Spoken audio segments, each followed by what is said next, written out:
Alright guys, প্রথম ভিডিওর পরে আমি আলামিন আবারও তোমাদেরকে স্বাগতম জানাচ্ছি। আজকে তোমরা যেটা দেখতে পাচ্ছ যে এটা হচ্ছে লেভেল পাইপ। এই লেভেল পাইপ দিয়ে তারা সিলিংয়ের হাইটটা কেমন হবে বা অন্যান্য হাইটগুলো কেমন হবে এটা লেআউট দেয় বা মার্ক করে।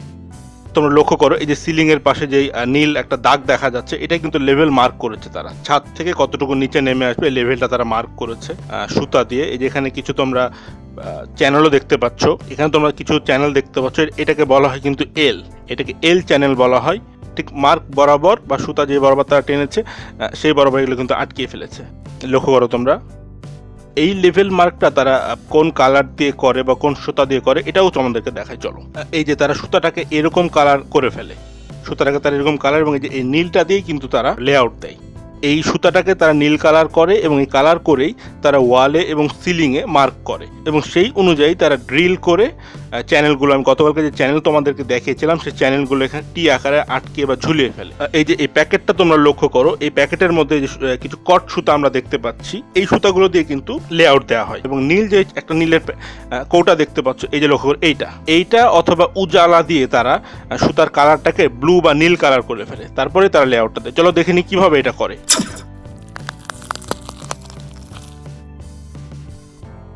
তোমরা এখানে লক্ষ্য করো কিভাবে লেআউটটা তারা দিচ্ছে। আর তারা টেপ দিয়ে বা মেজারিং টেপ দিয়ে তারা মাপ নিয়ে নেয়। গাইজ, তোমরা যদি একটু মনোযোগ দিয়ে লক্ষ্য করো তবে দেখতে পাবো সিলিংয়ে কিন্তু কিছু হালকা হালকা দাগ দেখা যাচ্ছে, স্কোয়ার দাগ।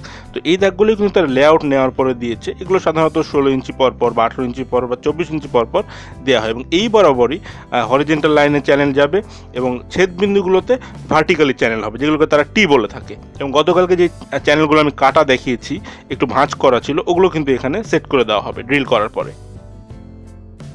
দেখো তারা কিভাবে মেজারমেন্ট নিচ্ছে এবং যে টেবিলটা তারা বানিয়েছিল তার উপরে উঠে কিন্তু তারা কাজগুলো করছে। লক্ষ্য করো তোমরা, এবার লক্ষ্য করো সুতা দিয়ে কিভাবে তারা লেআউটটা দিচ্ছে। দুই মাথায় দুজন কিন্তু সুতাটা ধরছে এবং আস্তে করে একটা টাচ করছে সিলিংয়ের সাথে, আর একটা কিন্তু দাগ এখানে বসে। দুই মাথায় দেখো দুজন ধরছে, আস্তে করে একটা টাচ দিয়েই একটা দাগ কিন্তু পড়ে যাচ্ছে সিলিংয়ে। তো এইভাবেই সিলিংয়ে তারা লেআউট বা মার্কটা আর কি করছে। এরপরে দেখো মার্কেট ছেদ বিন্দুগুলোতে কিন্তু তারা সেই চ্যানেলগুলো সেট করে ফেলেছে। এখন চ্যানেলগুলো কিন্তু আমরা ঝুলন্ত অবস্থায় দেখতে পাচ্ছি। এগুলোকে তারা তাদের ভাষায় টি বলে থাকে।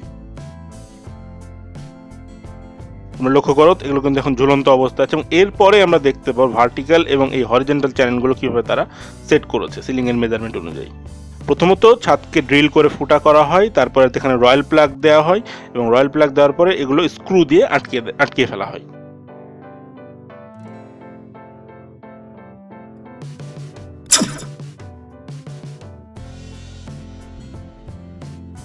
এবং লাস্ট এই পজিশনে লক্ষ্য করো, অনেকটা কিন্তু সিলিংয়ের চ্যানেল একপাশ হয়ে গেছে, অর্থাৎ যেটাকে আমরা ড্রপ সিলিং বলি, এই ড্রপটা কিন্তু তাদের করা হয়ে গেছে। এটা কিন্তু ড্রপ সিলিং, এটা নেমে আসবে, মাঝখানে আবার একটু উঠে যাবে।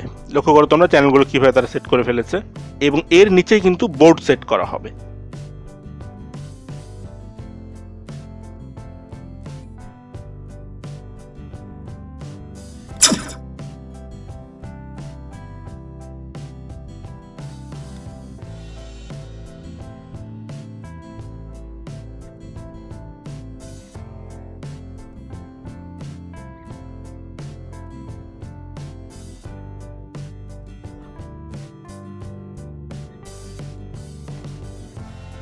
তো অলরাইট গাইজ, আজকের ভিডিওতে এতটুকুই থাকছে।